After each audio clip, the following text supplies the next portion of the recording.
দর্শক বন্ধু, অন্যান্য দিনের মতো আজকেও আমরা বাংলাদেশের দিকে নজর রাখবো। বাংলাদেশে কিন্তু অগ্নিগর্ভ পরিস্থিতি, যে কোনো সময় গৃহযুদ্ধ বেঁধে যেতে পারে। শুধুমাত্র বঙ্গবন্ধু শেখ মুজিবের বাড়িকে ধ্বংসাবশেষে পরিণত করে এই বৈষম্য বিরোধী ছাত্র বা মৌলবাদীরা কিন্তু শান্ত হচ্ছে না। তারা কিন্তু বাংলাদেশের প্রত্যেকটা জেলায় এক আওয়ামী লীগ নেতাদের বাড়ি একের পর এক ভাঙচুর করছে, আগুন লাগিয়ে দিচ্ছে। শুধু তাই নয়, এই ইউনিট সরকারের স্বৈরাচারী শাসনের বিরুদ্ধে কেউ একটা আওয়াজ তুললেও তাকে গ্রেপ্তার করা হচ্ছে বা তার বাড়িতে আক্রমণ করা হচ্ছে। গত শুক্রবার রাত্রিবেলা গাজীপুরে এই উদ্দেশ্যে এই মৌলবাদীরা জড়ো হয়েছিল এবং বাংলাদেশের প্রাক্তন মন্ত্রী আকম মোজাম্মেল হকের বাড়িতে আক্রমণ করে, কিন্তু সেই সময় জনগণ প্রতিরোধ গড়ে তোলে এবং এই মৌলবাদীদেরকে আক্রমণ করে, যার ফলে এই মৌলবাদীরা লেজ গুটিয়ে পালায়। কারণ এদের কাছে অ্যাকচুয়ালি জনগণের সমর্থন নেই, এরা শুধুমাত্র ইউনিট সরকারের প্রশাসনের সমর্থনেই একের পর এক বাড়ি ভাঙচুর করছে। তারপরে এরা পালিয়ে যায় এবং তারপরে এরা এদের বাবা ইউনিসকে জানায়।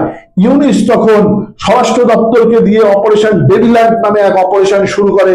এই এক অত্যাচারী অপারেশন, যেখানে বাংলাদেশের পুলিশ বিভিন্ন আওয়ামী লীগের নেতাদের বাড়িতে গিয়ে তাদেরকে অ্যারেস্ট করছে বা যারা আওয়ামী লীগকে সমর্থন করে তাদেরকে অ্যারেস্ট করছে কোনো কারণ ছাড়াই। 9 ফেব্রুয়ারি পুলিশ তাদের প্রেস বিজ্ঞপ্তিতে জানায় যে তারা এখন অব্দি অপারেশন ডেভিল হান্টের নামে 1308 জনকে অ্যারেস্ট করেছে, যার মধ্যে গাজীপুর থেকে 40 জনকে অ্যারেস্ট করেছে। এখন বাংলাদেশের মানবাধিকার কমিশন কোথায় বা বিশ্বের মানবাধিকার কমিশন কোথায়?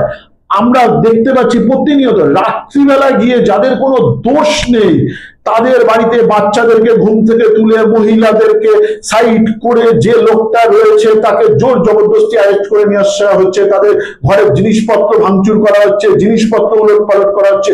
এই কোথাকার শাসন চলছে? আপনারা কি এই শাসনের জন্য শেখ হাসিনাকে দেশ ছাড়া করেছিলেন? এই শাসন পাওয়ার জন্য কি বাংলাদেশের জনগণ ইউনিসকে এনে গদিতে বসিয়েছিল? বাংলাদেশের জনগণ, আপনাদেরকে ভাবতে হবে, এইভাবে কোনো রাষ্ট্র উন্নতির পথে চলতে পারে না।